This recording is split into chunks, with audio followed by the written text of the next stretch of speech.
আমরা কি ভুলে গেছি আমাদের পরিচয়? হাজার বছর ধরে এই জনপদের মানুষ আল্লাহকে সেজদা দিয়ে আসছে, অথচ আজ উৎসবের নামে আমরা কার অনুকরণ করছি? পহেলা বৈশাখ এলেই এক শ্রেণীর মানুষ মূর্তির মুখোশ আর পেঁচা সিংহের প্রকৃতি নিয়ে রাস্তায় নেমে পড়ে, নাম দেয় মঙ্গল শোভাযাত্রা।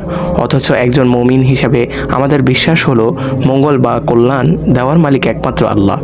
আল্লাহর সাহায্য না চেয়ে মূর্তির পিছনে হাঁটা কি সরাসরি শিরক নয়? রাসূল সাল্লাল্লাহু আলাইহি ওয়াসাল্লাম পরিষ্কার বলে গেছেন, যে ব্যক্তি অন্য কোনো জাতির সাদৃশ্য অবলম্বন করবে সে তাদেরই অন্তর্ভুক্ত হবে। পান্তা ইলিশের নামে খাবারের অপচয়, বেহায়াপনা আর ভিনদেশি সংস্কৃতির এই শৈলাভ কি আমাদের ঈমানের সাথে যায়? নতুন বছর শুরু হওয়া উচিত ছিল আল্লাহর কাছে মাপ চেয়ে এবং শুকরিয়া আদায় করে, কিন্তু আমরা মেতে উঠছি এমন সব কাজে যা আমাদের পরকালকে ধ্বংস করে দিচ্ছে।